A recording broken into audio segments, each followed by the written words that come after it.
Halo semua, balik lagi bersama kita dari kelompok 7.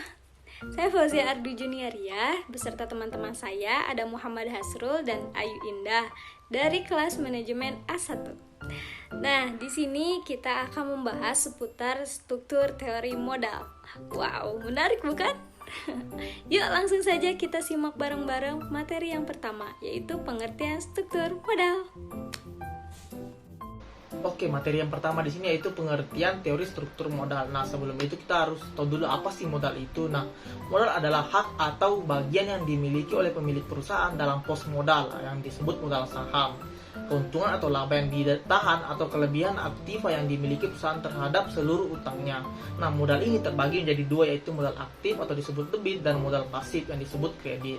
Nah, adapun struktur modal adalah perimbangan atau perbandingan antara modal asing dan modal sendiri. Nah, di sini ada pengertian teori struktur modal. Nah, teori struktur modal menjelaskan bahwa apakah ada perubahan struktur modal terhadap nilai perusahaan jika keputusan investasi dan kebijakan dividen dipegang konstan. Dengan kata lain, jika perusahaan menggantikan sebagian modal sendiri dengan hutang atau sebaliknya, apakah harga saham akan berubah apabila perusahaan tidak merubah keputusan keuangan lainnya. Nah, materi yang kedua ada pendekatan teori struktur modal. Nah, pendekatan yang pertama yaitu pendekatan laba bersih. Nah, berdasarkan pendekatan ini, semakin banyak utang jangka panjang yang dipergunakan dalam pembelanjaan perusahaan, maka nilai perusahaan akan meningkat dan biaya modal perusahaan akan menurun. Dengan demikian, struktur modal optimal akan tercapai jika perusahaan menggunakan utang secara maksimal.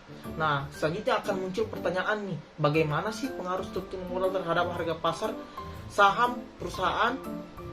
Nah, secara teoritis, jika nilai perusahaan meningkat dengan semakin banyaknya jumlah utang jangka panjang, maka harga pasar saham perusahaan yang bersangkutan juga akan meningkat.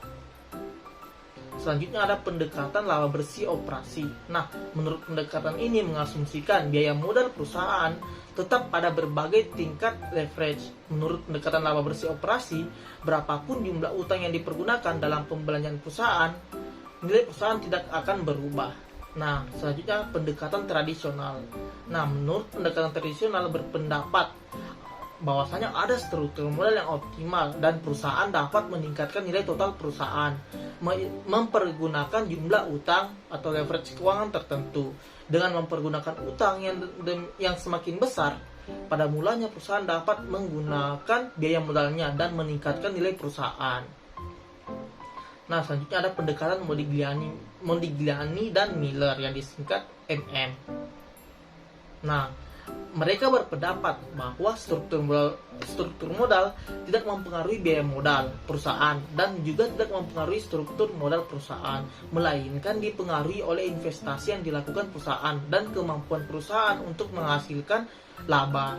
Nah, menurut Modigliani dan Miller, jika dua perusahaan sama dalam segala aspek kecuali struktur modalnya, maka kedua perusahaan tersebut harus mempunyai nilai total yang sama. Jika tidak, akan terjadi proses arbitrage. Nah, teori ini terbagi menjadi dua, yaitu teori Modigliani dan Miller tanpa pajak dan dengan pajak. Nah, yang pertama sini teori Modigliani-Miller tanpa pajak. Nah, teori ini mengatakan nilai perusahaan yang menggunakan utang akan sama dengan nilai perusahaan yang tidak menggunakan utang dengan rumus yaitu VL atau nilai untuk perusahaan yang menggunakan utang sama dengan VU atau nilai untuk perusahaan yang tidak menggunakan utang. Dengan kata lain, dalam kondisi tanpa pajak, Modigliani dan Miller berpendapat bahwa struktur modal tidak mempengaruhi nilai perusahaan. Nah, tingkat keuntungan dan risiko usaha atau keputusan investasi yang akan mempengaruhi nilai perusahaan. Nah, argumen mereka ini sering dianalogikan sebagai roti. Struktur modal hanya seperti memotong roti yang besarnya sudah ditentukan. Bagaimanapun cara memotong roti tersebut tidak akan mempengaruhi besar kecilnya roti tersebut. Nah, mungkin itu saja penjelasan materi dari saya. Akan dilanjutkan dari pemateri selanjutnya. Terima kasih. Nah, selanjutnya yaitu teori monogami dan nilai dengan pajak. Di sini juga terdapat dua proposisi. Proposisi yang pertama yaitu nilai perusahaan dengan utang akan sama dengan nilai perusahaan tanpa utang dan dapat menghemat pajak karena adanya bunga utang. Proposisi kedua mengatakan bahwa biaya modal saham akan meningkat dengan semakin meningkatnya utang. Tetapi penghematan pajak akan lebih besar dibandingkan dengan penurunan nilai karena kenaikan biaya modal saham.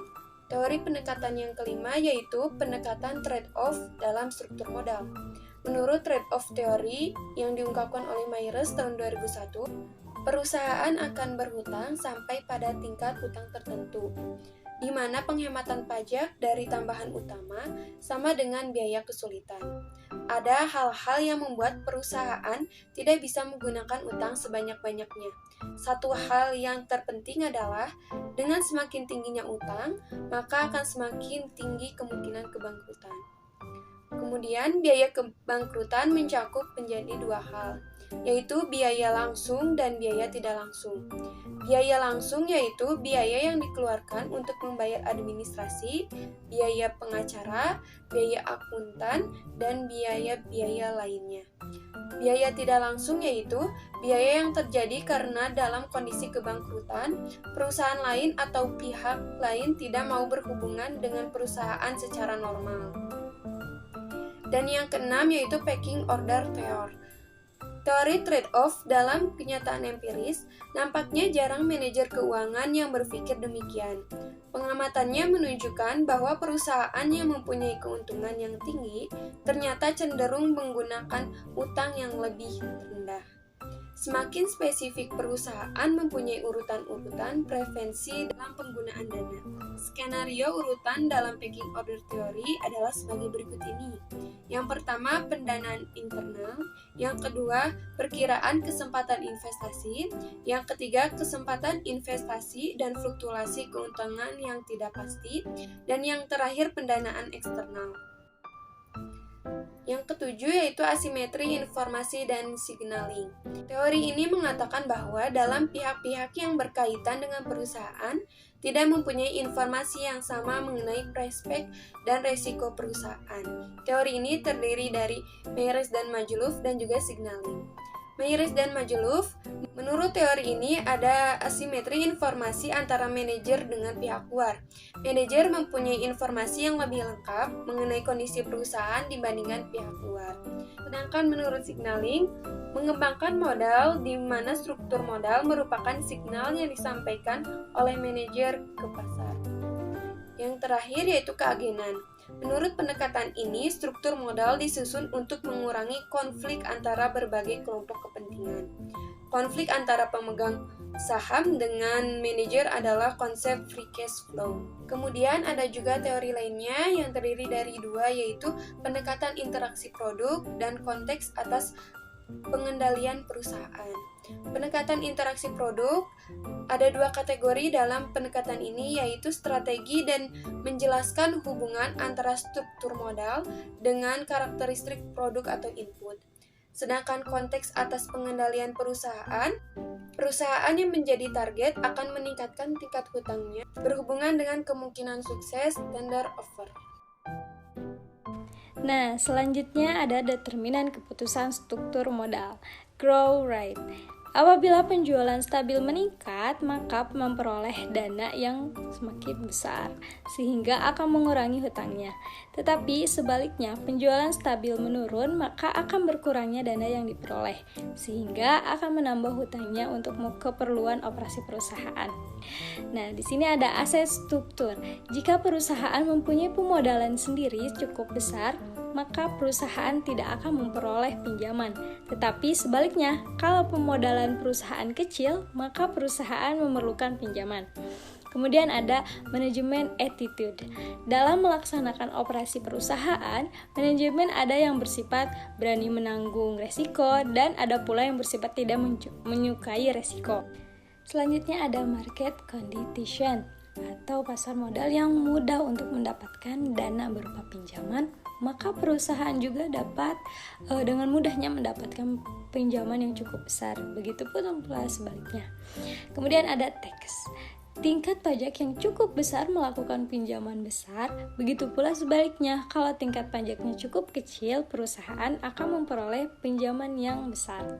Kemudian yang selanjutnya ada faktor-faktor yang mempengaruhi struktur modal. Yang pertama, ada struktur aktiva atau tangibility.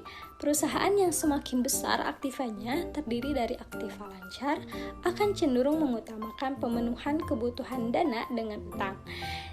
Dan kedua, ada growth opportunity, kesempatan perusahaan untuk melakukan investasi pada hal-hal yang menguntungkan. Yang ketiga, ada ukuran perusahaan atau frame size. Ukuran perusahaan sering dijadikan indikator bagi kemungkinan terjadinya kebangkrutan bagi suatu perusahaan, di mana perusahaan tersebut dalam ukuran lebih besar dipandang lebih mampu menghadapi krisis dalam menjalankan usahanya. Kemudian yang keempat ada profitabilitas. Perusahaan dengan profit yang tinggi tentu memiliki dana internal yang lebih banyak daripada perusahaan dengan profit yang rendah.